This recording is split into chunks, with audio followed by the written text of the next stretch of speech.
kupendana katika familia yenu. Principle nyingine ya upendo tunaambiwa kuwa tunafaa kufanana, inafanana na serikali ya familia.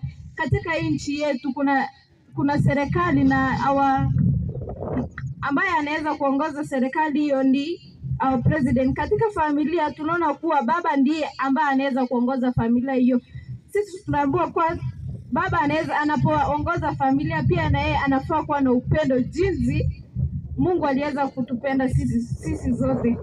Na principle nyingine ni respect and honor each other. Mheshimiane katika familia, kwa maana heshima, tunafaa kuheshimu kila mtu.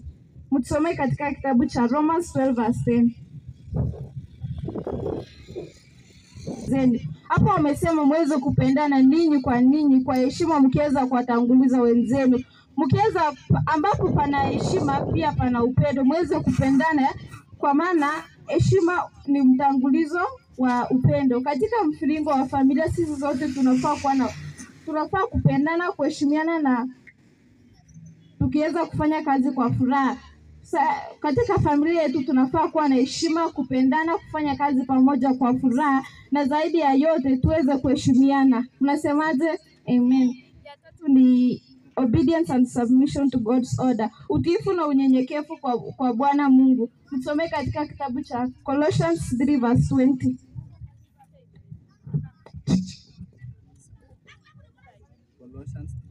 Kuwa utiifu na unyenyekevu kwa Bwana Mungu. Watoto mweze kutii wazazi wenu, kwa maana Mungu aliweza kutupa hiyo amri kama na with a promise. Unasemaje? Wacha watoto wafunze mtoto wako kutii. Ataendelea kutii hivyo hadi wadogo wake ataweza kuwatii. Tunaambiwa kwa tuweze kufunza wazazi mweze kufunza watoto wenu waweze kutii na kunyenyekea kwa Bwana Mungu. Pia watoto mnapofunzwa kutii, mweze kuendelea kutii wazazi wenu, kwa maana Mungu alisema mkiweza kutii wazazi wenu, mimi nitaweza kuongezea miaka ya kuishi hapa duniani. Na wangapi wangetamani kuishi zaidi ya miaka mingi katika hapa duniani? Amen. Ingine ni peaceful conflict resolution. Usuluhisha migogoro kwa amani katika familia yetu. Mwache kusuluhisha migogoro katika familia kwa kusema ili tuweze tumpeleke jela. Unapelekaje ndugu yako jela? Na wamesema mweze kupendane ninyi kwa ninyi kwa kuwatanguliza wenzenu na upendo. Mweze kupendana, msiweze you should solve the conflict peacefully. Mtusome katika kitabu cha Romans 12:18. Kwa upande wenu mkae katika amani na watoto wote. Neno ni mweze kukaa kwa amani na watu wote. Kwa maana hapa tunaambiwa kwa tuweze kusuluhisha mgogoro kwa amani, na neno la Bwana likasema kwa upendo mweze kusuluhisha migogoro kwa amani. Amen. Wazazi mnafaa kujicontrol first before you control your children. Kwa sababu usipo control mtoto, akiona mama analewa, si hata yeye ataiga hiyo tabia. Akiona mama anafanya kitu mbaya, pia mtoto ataweza kuiga hiyo tabia. Lakini tunaambiwa kwa wazazi, you should control yourself first before you control your children. Amen. Ya tano ni shared responsibilities.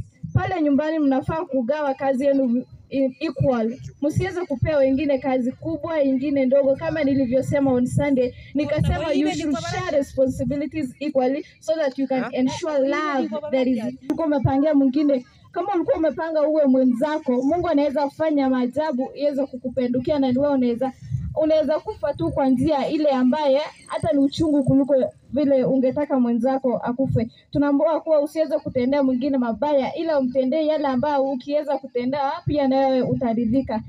Ingine ni be honest and trustworthy. Mweze kusema ukweli katika familia yenu ili mweze kuishi kwa amani pamoja na upendo. Tusome katika kitabu cha Warumi 12:17. Msimwite, angalieni yaliyo mema. Maovu. Anasema if somebody has done wrong to you, can you revenge with good things? Mtu akiweza kutendea mabaya, usiweze kumlipa kwa mabaya, kwa maana Bwana anasema mimi nitaweza kukutendea.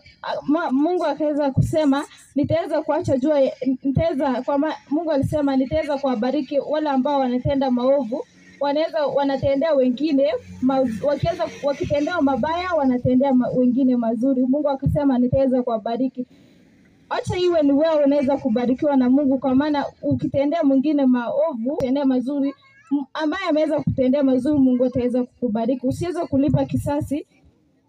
kulipa kisasi wewe mwenyewe, kwa maana Mungu alisema mimi ndiye ninayehukumu. Acha Mungu aweze kufanya hukumu yake pale juu mbinguni. Ingine ni kuweni na msamaha pamoja na huruma. Mweza kushow forgiveness and mercy in your family so that you can live in harmony. Amen. Msome katika kitabu cha Luke 6:31. Atende hivyo hivyo. Yes, you will have them to do to you. Baada inatuambia kwa mweze kufanyia watu yale ambao mngependa mweze kutendewa. Msome hapo verse 6, msome 36. Chapter 6 verse 30. Kama Baba yenu alivyo na huruma. Tunaambiwa kwa basi muweni na huruma kama Baba yeye alivyokuwa na huruma. Mweze kuhurumiana, mweze kupendana, na zaidi ya yote mweze kumtumikia Bwana milele. Tunaambiwa kwa mkiweza kuwa na huruma, Mungu pia naye ataendelea kutuongoza na kutulinda katika maisha yetu. Mweze kuwa na huruma jinsi Mungu aliweza kuwa na huruma mpaka akaweza kumtuma mwana wa pekee. Wazazi, nani anaweza kutoa mtoto wake aweze kufa kwa ajili ya sisi wote? Hakuna. Lakini kwa sababu upendo Mungu aliweza kuwa naye na huruma aliweza kuwa naye, aliona heri niweze kutuma mwana wangu wa pekee aweze kuchukua dhambi zetu sisi zote. Na mbona tusiweze kumwamini huyu Mungu? Nitaweza kusikia sauti yenu mnaponiita, kwa maana alisema sikio langu si nzito nisiweze kuasikia. Akasema pia mkono wangu si mfupi nisiweze kuwafikia. Lakini nyinyi matendo ambayo mnaweza kufanya katika hii dunia inafanya Mungu asiweze kuwafikia, inamfanya asiweze kusikia, kwa maana kwa sababu ya dhambi mmeweza kuyafanya. Mmeweza kuchukua Mungu Yesu hamkuweza kuamini Yesu alipokufa pale msalabani. Tunaambiwa kwa pale kabla ya Yesu kufa watu walikuwa wanapeana mwana kondoo each. Ukiweza kufanya dhambi unapeana mwana kondoo pale kanisani aweze kuchomwa. Lakini kwa sababu ya upendo Mungu aliweza kuwa na akasema nitaweza kuangamia na tapaa pamoja na huyu Yesu wakati atakaporudi. Tuweze kumwamini huyu Yesu, tuweze kuwa na upendo, na zaidi ya yote tuweze kuwa na huruma, tusiweze kumwacha huyu Yesu. Mnasemaje? Tuweze kuamini na tuombe.